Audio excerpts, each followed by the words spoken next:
Welcome, John Caputo. John, tell us when you started playing and how long you played for.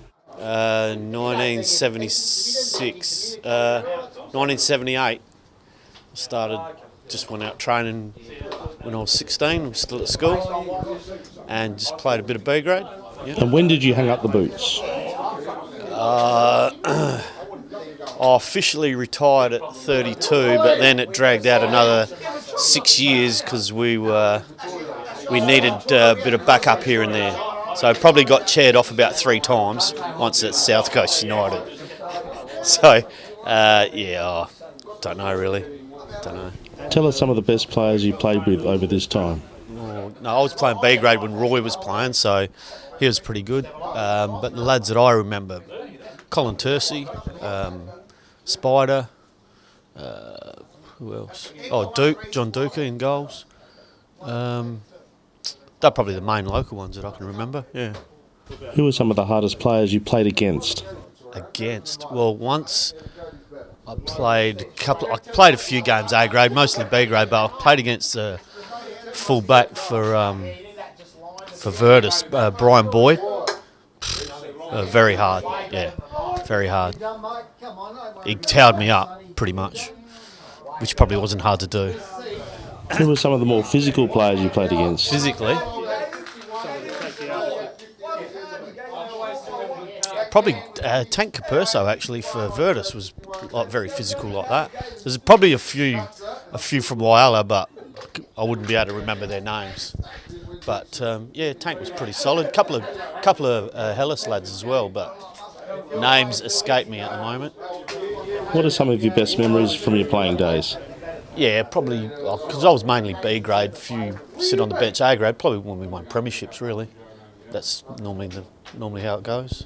Tell us about some of the funniest things you've seen. So probably one of the funniest things that happened when I was coaching, we were playing Seaford at Seaford, and it was a hot day. It was early in the season, and I reckon we were maybe 1-0, might have been even 2-0 down at half time.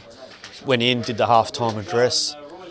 And John Motley, people would probably remember John Motley, was playing for us at the time, and said, as we were coming out of the change room, just went up to him and said, "Come on, mate, look, we need something. We need you to do something, because we're 2 down. We need you to score." He said, "I'm having a bit of trouble breathing." I said, "Oh, really?" I said, "What? You got asthma or something like that?" Which he duly turned to me, poked his tongue out, which showed a piercing, and said, "Oh, I got my tongue pierced last night," and I'm not joking, it was probably 2.5 times the normal size of the tongue. Couldn't breathe. So he lasted about 10 minutes, and then I said to him, so I had to take him off. Funny thing was, his girlfriend was about 5 yards up from the coaching box, and I went to her and I said, couldn't you have told him to get his, because he got his tongue pierced the night before, on a Friday night we're playing Saturday.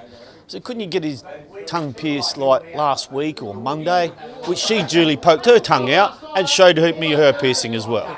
Oh, heck, you just can't coach stupid sometimes. You can't. Yeah. So there were a lot of other funny things though, but that really stuck in my mind. I hear there was one famous penalty. The only thing I remember about the Johnny Blacko one was he stubbed his toe, broke his toe, and the ball just rolled straight to the keeper. I think I was actually playing that game. I reckon that was a B grade game. I reckon I was playing that game. That was quite funny. Thank you, John Caputo, for being a part of NASA Legends. Welcome to NASA Legends, Phil Amato. Phil, tell us a little bit about yourself. When did you start playing? I started soccer at school in year 5, and with me mates and everything like that at school. And then went through to Northern Demons, or Virtus at the time, in Whyalla, till 1997. Phil, were there any personal accolades you collected along the way? Yeah, I went best and fairest in the reserves in the 80s. And my last year as a player, 1997, I won the best and fairest in the reserves at the club and also for the association. Phil, tell us about some of the best players you've played with and against. I played with Ian McGregor, Jimmy Bell, and Frank Salerno locally, Mim Labasso, and Ibby and Trona, and so fair few good players. Opponents, John Lord from Lions. Always, when you play against John Lord, you know you've had a game of soccer against Lions. Croatia, it was always the good players in there with the Harrison boys and those types of players. So, it was always good. Tell us about some of the tougher, more physical opponents. Yeah, that's the one, Johnny Lord. Always the Savoy games I always look forward to when we were playing those. So there was always a little bit extra passion in those games. Nothing too serious, but I really enjoyed those. Tell us about some of the better coaches you've played under. So the best coaches I've played under would be Roy Ainscough in 1985 and Jeff Armstrong in the 90s. Yeah, really enjoyed their methods. Phil, you were around the club during a relatively successful period. What are the standout memories for you during this time? Mainly the premierships, 1985, 1988, 1991. It was always nice to get an individual accolade after the season, but just the comradeship between winning a premiership and the journey along the way was really special and fantastic. And then to go on and actually coach the club was a real pleasure. Tell us about some of the funnier things you've seen, both as a player and a coach. Funniest thing I seen, I reckon, going back in the 80s was one of the lads came off from the field and the coach said to us we were going to have an internal trial game, and the lad actually asked who we were playing, and that was actually very funny. And the same lad was saying he actually asked whether it was a full moon that night because he could only see half of it. So this same lad, he was really, he should have been a comedian. The other time, not so much funny, but we went away to Whyalla to play against Westlands, and one of our players actually had a piece of his ear bitten off. So when we went back to play him again, they had a big paper mache ear. It was probably about man size, hanging up behind the goals. So yeah, little things like that. Tell us about the best thing you've taken away from the game. I think one memory that I would take away from the club is just maybe the comradeship that you know the growth and being able to be involved with a club with so many generations in the same four walls is priceless. Thank you for being a NASA legend, Phillip Amato. Welcome to NASA Legends, Norm Caputo. Norm, you had a very short career, but a much-loved person around the club. Tell us a little bit about it. I played juniors and Bs till I was about 20 years old. What brought about the end of your career prematurely? Why did I stop? Shift work in the railways, working on weekends, probably the main reason. Tell us about some of the best players you played with and seen during your time. Sputnik, Vicky and Colin, they stood out as juniors and going on to their old age when they played. Yeah. Tell us about some of the tougher, harder players you've seen during your time. Pat Finnegan, it was hard. Matthew was hard. What about some of the better coaches you've seen during your time? Clive Radley and Ashley Hunter were the main two that stood out to me. Apparently you had a bit of an unusual pre-match routine. Tell us a bit about that. Well, I was renowned for eating a lot of cakes before I went out in the field, so I'd get sick during the game with something like that. That's a true story. I have, because my mum was a good cook. She used to make cakes and I used to eat them, and then I'd go and play and I'd get sick. Norm, you watched a lot of good players over your time. Tell us who are the better players you can recall. Colin was good. He was good down the wing, and Dougie stood out. And then there was players we got from Adelaide. Thank you for being a great clubman and NASA legend, Norm Caputo. Welcome to NASA Legends, Lauren Panzini. Lauren, or Lacti as you're known, tell us a little bit about when your journey started. Started playing in 1981 and retired in 1993 after I did my right knee. Lauren, you played for a number of years. Tell us some of the best players you played with and against. I didn't play a lot of A grade, but when I did play A grade, Bordy and Mitch were absolute standouts. Obviously, as a spectator, watching Frank Salerno play in the late 70s was very good. And you can't go past the Croatian teams from the 70s and the 80s. And you look at all their names, I forget them, other people would know them. But one of the best teams I think we ever seen was the 1982 Cup final when we played Lions. They had just come back from Rothmans League and we played them in 2 finals in Whyalla and lost both times after being 2-1 up. They were exceptional, that team of 1982 when Pascal was coaching Virtus. Tell us about some of the better coaches you've worked with. Johnny Pasculli, for a person with more of a football background, he was just good in the way he got people up and good on the game day. Roy Ainscough was good. For me individually wasn't, but for the club was fantastic. Obviously we won our first premiership for a long time in 1985, double header. I reckon he would have been one of the best that I played under, yeah. There's some very good names in there. Tell us about some of the best players you've played against. Oh, like I said, that Lions team of 1982, they were all exceptional, every one of them. And the Croatian teams, like I remember one day sitting on the bench in the A grade in 1982 and Pasky was coaching and we had them, I think, 3 or 4-1 up at half time. Next minute they brought on 3 subs, Kimber Pilecki and a few other guys like that, and we got done 9-3 or 9-4 and they could have been 10 or 12. So individually I can't name them all, but just that era of player around that time, they were just outstanding. So yeah, I'm sorry I don't know That's fine. individual names. Tell us about some of the more physical players. Some of the hardest players were all the Lions players. Finnegan, Pat Finnegan, and there were a couple of fullbacks.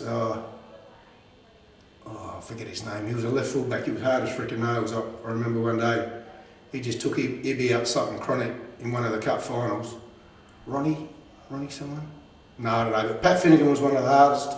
Bernie Bridges when he went to Croatia, very hard, very steady, but he was a bit fairer than Pat. I think Pat was had a bit of mongrel in him too, but no, look, a lot of the Lions players, they were hard, and yeah, they were good to play against. You always knew you were in a game when you played them. Tell us about some of your best memories. You were part of a great era at the club. As a kid growing up, you always want to play premierships, and I was not fortunate to play in an A grade one, but I played in a fair few B grade ones, and obviously you're part of the club when the A grade win them as well, so yeah, 85 was exceptional when we went back to back here on our home ground against Savoy, of all people. That was just a memory that will live in your memory forever. And then the B grade went back to back, and I think in, 85 to about 93 when I finished, I think we won something nearly every year, and the record was endless, I reckon, after that. So yeah, I was lucky enough to play in an era where we had a bit of depth and stuff like that, and the A grade was successful and the B grade were really successful, so I'm happy in that regard. Tell us about some of the more humorous things you've come across. I scored, we beat Port Augusta in the B grade one game, 10-0. I scored 9 goals and I was going for my 10th, and Hadji pushed me in the back of the net and nodded it in, so I couldn't score the 10th. So that was one of the best, and he still brags about doing that to me. So yeah, that was very good, very funny. What is the greatest highlight from your playing days from your perspective? I enjoyed the journey. Obviously playing A grade was good, but like I said, I didn't get there often enough. I played a couple of seasons. But no, I think 85, because we were so close and we were so good, and that sort of made the club back then, because we hadn't won anything from the 60s.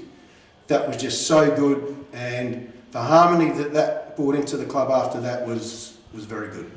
And I think we went forward in big ways after that. Thank you for being a NASA legend, Lauren Panzini. Welcome to NASA Legends, Dante Champion. Dante, when did you start your soccer career? 1971, I reckon. And how many years did you play for? Probably 14, 15 years. Tell us about some of the best players you played with. Like local boys, like like Frank Salerno, like Angelo Gordio's, Paparazzi. Yeah, like from Whyalla, like we had Tommy Viet, Dick Seary, bloke called Brian Guild, Johnny Pike, Buddy Newchurch. I know he's passed away now, so yeah. Tell us about some of the hardest players you've played against. Probably Pat Finnegan, Davey Elliott, Frank Caselli. Tell us about what you'll take away from soccer. What did you most enjoy about the game? The camaraderie with the players, and like we never really won anything, so you know what I mean, getting back to the club and having a good time, and, you know, playing against the Whyalla lads. Soccer's different now, isn't it? Yeah, you don't mix in with the opposition and that. Used to have a lot of fisticuffs and, you know. I hope you don't mind me asking, but was that how you lost your tooth? No, mate. I lost my tooth eating a steak at my sister's. And now I've got to wait 2 months for the bloody thing. What's one of the funniest things you've seen on the soccer field during your time? Well, probably one of the funniest things I've seen on the soccer field, we played in Port Augusta. And a bloke by the name of Derek Johnson, Port Augusta player went to take a throw in. Derek Johnson went behind him and pulled his pants down. And that's without a word of a lie. You were also playing around the time of the famous ear-biting incident. Tell us about that. Playing Westlands? I can't remember, was it Westlands? And they got in a bit of a scuffle there. So this bloke had Chirby, he was biting into his ear. And Chirby had his hair. And the more Chirby pulled on his ear, the more this bloke bit on his ear. So we played was it Croatia? Played Croatia in Whyalla, and they had a big fence behind the goals, and they had a big ear with a piece cut out of it. Tell us about the best coach you've worked with. Coaches. I reckon the best coach I ever had was a bloke by the name, Greek bloke, Theo Halkias, but couldn't communicate a lot and didn't last very long, but very good coach, yeah. Did you ever consider going into coaching yourself? No, mate, I'd probably built somebody if I coached. Yeah, I've got a pretty thick skin to coach, let me tell you. Especially nowadays. Thank you for being a NASA legend, Dante Champion.